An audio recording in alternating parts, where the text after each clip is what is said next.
So I saw this post. I think my wife talked about it on a few days ago or so, and it went through from my wife's feed, and now it's actually on my feed. So it says in here how much you need to retire as a different, I guess, stages in life or different categories of people or so. So this is as of 2025. This article. So as a modest single person, as of 2025, right now, you will require somewhere in the vicinity of roughly, as of June 2025, it's about 35,000. I'm assuming this is per year. I didn't read the article. I just looked at this. I just looked at the, I guess the chart they gave me. I'm going to put it down here somewhere. So yeah, 34,522 as a modest single person. Apparently that's how much you will need a year to retire. I'll say that's very low, but that's based on the statistic as of right now. So the next one, comfortable. And if you're single, which is in the red, right as of right now, in 2025, you will require $53,290, so $289.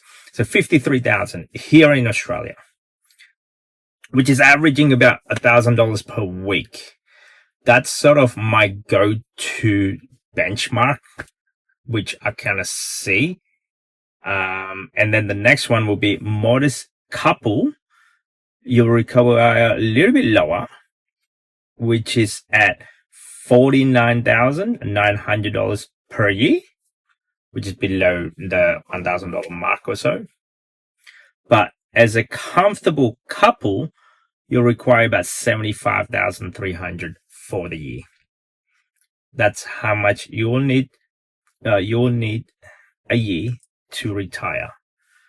I'm working on the premises of about 100,000 as of today's rate. Now it's kind of interesting. This is as of 2025 June, but if we go back, the difference alone, it's quite an eye opener. What it was like in 2020 and was it like in 2015. In 2020 alone, as modest single person at 27,900. So from 27 to 34, that's a big jump.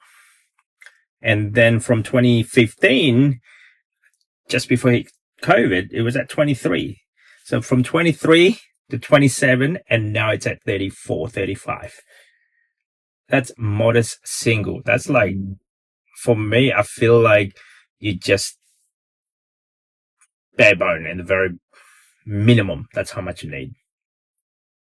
But if you're comfortable single, it was at 42 in 2015, and then it goes up to 43 in 2020. But after COVID, after 2020, 5 years later, you require another $10,000. That is a massive difference from 42, 43, and now it's 53K a year. Massive difference, a 10K jump. Modest couple. Again, modest being frugal, live below your means, just comfortable, get you by week in, week out, year in, year out. You're looking at alone in 2015, before COVID, it was 34. Just during COVID, it was about 40. So a jump of about 6,000 or so. And then as of right now, it's about 49, call it 50,000 at 2025. So in increments of jump from 34 to 40 is $6,000. And then after that, it's another 10,000, just under 10,000 or so from 2020 to 2025. In the space of that time, everything gone up and it hasn't gone back down. The next one, on the other hand, comfortable couple. If it's before 2015, it was at 58, call it 60 for me. In 2020, it's like 60,000.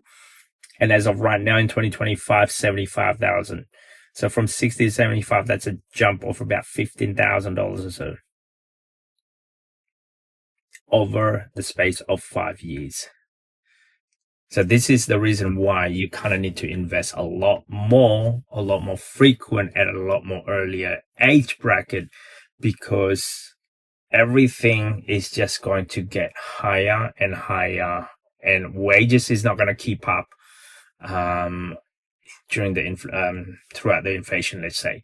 But if you create something of a value, you can adjust it accordingly based on inflation, based on what the market is telling you. So massive difference.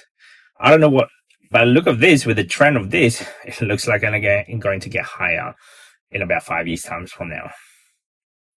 We're looking at price of property alone in Sydney alone. I remember when I was renting a long time ago, when I was 18, it was about the owner is actually asking me if you want to buy the house, and it's roughly at about, I think it's like $500,000. That was, what am I, 40? So that's about 20 odd years ago. The same house right now in the same neighborhood, in the same street, is going for about $1 million something plus. If you're buying it a prepaid, great. But if you have a mortgage, that $1 million probably deteriorate because of you have to pay for the interest, principal repayment. But that's not the point. The point is the pricing of it. If you buy $500,000, put it in instead of going in the bank and buy a property with a little bit of upkeep, maintenance and whatnot, maybe put down an extra. Well, this particular house, they put a granite flat. We just looked at it today on the way to this day trip. But yeah, around the neighborhood of that area where I used to live, going rate is roughly now is about $1 million. And yeah, with the rate of, let's say, wages, it does not match, let's say. So that would mean a person that needs to buy a house required to have average about $200,000 just for a deposit. If you're doing a 20% deposit plus administration, call it another $100,000. So that's $300,000. So at the age of 20, if you need to have $300,000 deposit or disposable somewhere ready to go with a 30-year mortgage, 20, 30, 40, 50. So at about 50, somewhere around there. 50, 55, somewhere around there, you should be able to pay off your mortgage before you retire. Reality check, in a bigger city, I realize this now, that most people, especially in the big city anyway, you're probably going to retire still having debt in your house, still having a mortgage. And I kind of see the trend of that's happening right now. And it's kind of sad that now when people retire, you still have a mortgage and you haven't actually completed it yet. But yeah, that's just a reality check. It's sad. That was one of the reasons why I actually moved from Sydney to Brisbane, because Brisbane, yes, it is the third biggest city. After Sydney, there is actually Melbourne, and it's actually Brisbane. Brisbane's cheaper compared to any other prices or out of the top three anyway. However, realizing that most people who cannot afford in the biggest city like Sydney, they're bound to move to Melbourne. If they can't afford Melbourne, the next choice will be Brisbane. And then it just keep on stumbling. After Brisbane, it goes to the next state. But we sort of stop in Brisbane. So, understanding that is the reality of this, it's just let that sink in. That is the current living, I guess, anyway, in Australia, or as of 2025, based on my own personal opinion, based on my experience. That's just my 2 cents as well.